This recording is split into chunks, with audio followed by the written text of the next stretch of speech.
Welcome to Transgender Tuesday because, I've been instructed by Mr. Nugent not to use the word transgender, although I really don't know. I mean, it's such a common word. I'm not agreeing with it by any stretch of the imagination, Ted, but Kansas, my home state, took on the transgender movement in full force. They passed two bills, one that has to do with sports.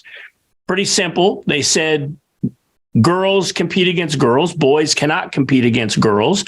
And they also passed the bathroom bill that says if you're a biological boy, you go in the biological boy's restroom. Our governor, Laura Kelly, vetoed both of those bills after campaigning that she would support the sports bill, which is just bait and switch to the poor people of Kansas. But they should have seen through it in the start.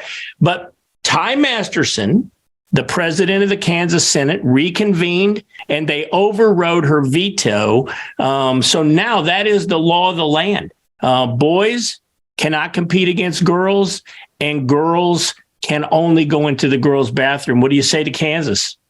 Well, how about a big giant duh that here it is, 2023, and in the United States of America, there exists an argument whether boys should be able to go into the women's locker room and into the bathroom is the ultimate manifestation of a suicidal culture. You have got to be kidding me. Anybody with a conscience, anybody with any honesty, anybody with truth, logic, and common sense dictating their American dream and quality of life and real justice knows that it is cruel. It is it's demonic. It is just sinful to think that a man should be able to join the women in a locker room or a bathroom. And I'm going to tell you, so we're headed in the right direction in Kansas, but that the governor would side with perverts and with the sexualization of children and the gender mutilation, this sin of gender mutilation that has taken a course across this country. So a salute to some of them in Kansas, but it also proves, Keith, that there are some really evil and cruel, nasty, sinful people out there, especially a woman that would support men going into women's locker rooms and bathrooms. How cruel and how horrible can you possibly be? So we're heading in the right direction. But once again, on the Nightly Nuge, we the people, we have to demand this in every state. That this argument even exists is absolutely shameful. You know what, Ted? I know you hate the phrase devil's advocate because mostly when people say that, they're taking the devil's position.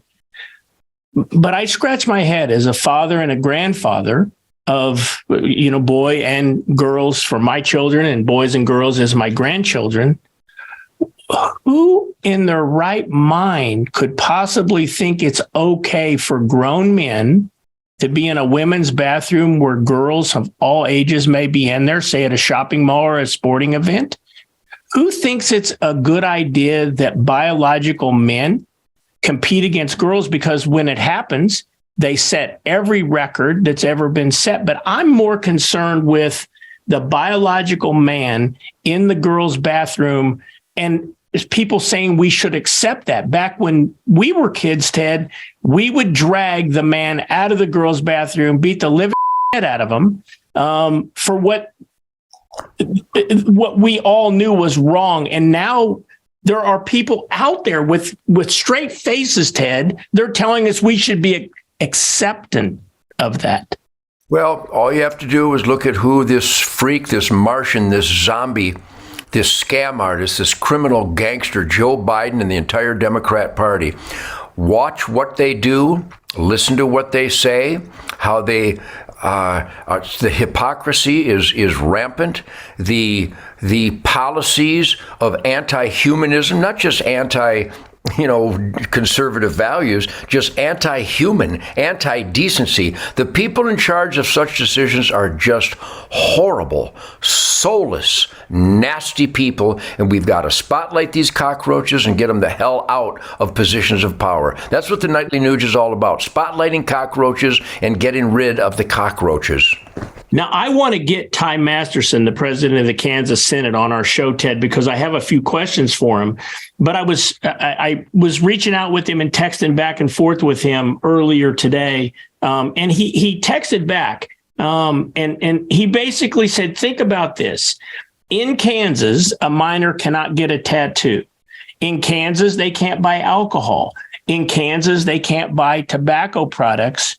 Yet, they were not able in the Kansas legislature to override the governor's veto that would have prevented gender-altering surgery. So Kansas did good when it came to the bathroom deal and the sports deal, but there was not enough conservatives to override the governor's veto that would have prevented children from life-altering, mutilating surgeries.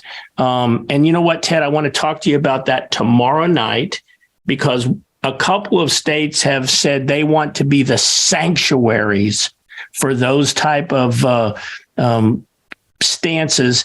And one state passed a law that says if you come to our state as a minor child to have a altering surgery of your gender, your parents cannot bring you back across the state line, even with a court order from your state. That's the state of Minnesota.